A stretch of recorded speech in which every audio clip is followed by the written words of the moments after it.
आरक्षण वाचवण्यासाठी ओबीसी संघटना आक्रमक झाल्यात। बीडमधील जिल्हाधिकारी कार्यालयावर मोर्चा देखील काढण्यात आला। भुजबळांवर टीका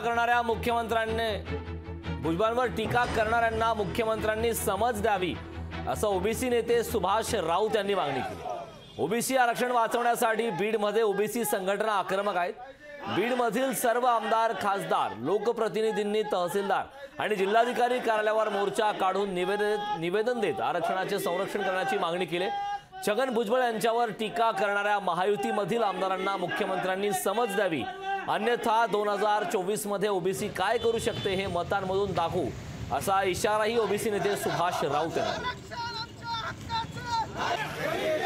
शिंदे साहेबांचे आमदार जे कोणी असतील, काल ज्यांनी जे वक्तव्य केलं, शिंदे साहेबांनी त्यांना समज दिली पाहिजे। नसता आम्ही 2024ला शिंदे साहेबांच्या सगळ्या आमदारांना आम्ही धडा शिकवल्याशिवाय या ठिकाणी राहणार नाहीत। का तर ओबीसी आता जागृत झालेला आहे। आदरणीय भुजबळ साहेब असतील, पडळकर साहेब असतील, जानकर साहेब असतील, प्रकाश अण्णा शेंडगे असतील, दळे साहेब असतील, सगळे वडेट्टीवार साहेब असतील, दळे साहेब असतील, सगळे ओबीसीचे नेते आज रात्रंदिवस करतायत ओबीसी आरक्षण वाचवण्यासाठी।